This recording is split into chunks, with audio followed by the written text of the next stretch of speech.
तो दोस्तों पीवीआर आइनॉक्स ने अपने क्वार्टर टू के नंबर को डिस्क्लोज कर दिया है। तो चलिए देखते हैं क्या है बस के अंदर डाटाबेस के लिए यहाँ पे मिलियंस में है, मैं आपको क्रोस में बता रहा हूँ।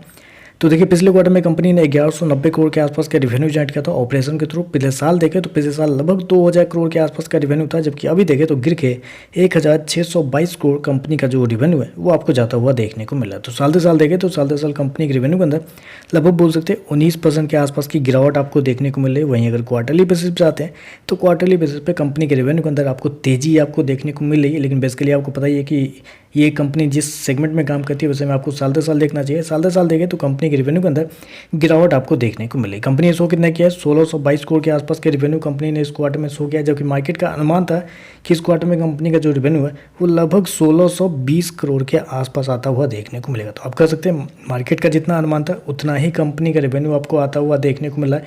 गिरावट है कंपनी के रेवेन्यू के अंदर साल दर साल, लेकिन मार्केट का अनुमान थोड़ा कम था, इस वजह से जितना मार्केट का अनुमान था उतना ही आपको देखने को मिला। खर्चे की बात करते हैं, पिछले क्वार्टर में 1457 करोड़ खर्च किए थे, पिछले साल 1802 करोड़, जबकि अभी देखें तो कंपनी के खर्चे 1678 करोड़ के आसपास आपको देखने को मिल रहा है। तो कंपनी के खर्चे भी देखें तो खर्चे भी मतलब ठीक है, ऑन एंड एवरेज आप कर सकते हैं, क्योंकि ये जो कंपनी काम करती थी इस सेगमेंट में, तो खर्चे पे कंट्रोल करना बहुत मुश्किल होता है। ऐसे में कंपनी का रेवेन्यू गिर रहा है और खर्चे भी देखें तो खर्चे भी बढ़ते हुए देखने को मिल रहे हैं। चलिए कंपनी का प्रॉफिट क्या है वो देखते हैं। तो देखिए पिछले क्वार्टर की बात करें तो पिछले क्वार्टर में कंपनी 180 करोड़ के आसपास के घाटे में थी। पिछले साल देखें तो 166 करोड़ के आसपास का प्रॉफिट था, जबकि अभी देखें तो कंपनी का जो लॉस है वो 12 करोड़ के आसपास आपको जाता हुआ देखने को मिला। तो आप कह सकते हैं कि साल दर साल कंपनी 166 करोड़ के भारी मुनाफे से कंपनी 12 करोड़ के घाटे में आपको जाते हुए देखने को मिली, जो कि बहुत बड़ा नेगेटिव है यहाँ पे। हालांकि मैं आपको बताना चाहूँगा मेरे पास कुछ ब्रोकरेज हाउस की रिपोर्ट है जिसमें ज़्यादा कुछ नहीं है, 3 से 4 ब्रोकरेज हाउस, जिसमें एक ब्रोकर ने ये भी बताया था कि लगभग 28 करोड़ के आसपास का घाटा आपको आता हुआ देखने को मिलेगा। शेर खान ने बताया था कि 28 करोड़ के आसपास का नुकसान आपको देखने को मिल सकता है। मोतीलाल ओसवाल का कहना था कि इस क्वार्टर में कंपनी का प्रॉफिट लगभग 25 करोड़ के आसपास आता हुआ देखने को मिल सकता है। कुछ का कहना था 28 करोड़ के आसपास का प्रॉफिट आएगा। तो ओवरऑल कहे तो यहाँ पर जो कंपनी ने लॉस दिखाया है कुछ मार्केट एस्टिमेट के हिसाब से कम है, कुछ मार्केट एस्टिमेट के हिसाब से बेहतर है।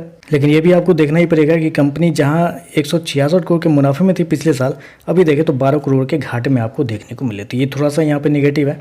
ईपीएस की बात कर लेते हैं तो पिछले क्वार्टर में कंपनी का ईपीएस 18 रुपये माइनस का था, पिछले साल 17 रुपये के आसपास, अभी देखें तो गिर के 1 रुपये 20 पैसे माइनस का आपको देखने को मिला। तो ओवरऑल अगर नंबर को मैं समराइज करूँ तो देखिए अगर मार्केट के एस्टीमेट को हटा के देखते हैं तो नंबर काफ़ी कमज़ोर आपको देखने को मिल रहा है। 20% के आसपास की रेवेन्यू के अंदर गिरावट है और कंपनी मुनाफे से आपको घाटे में जाते हुए देखने को मिले साल दर साल, वो भी भारी घाटे में।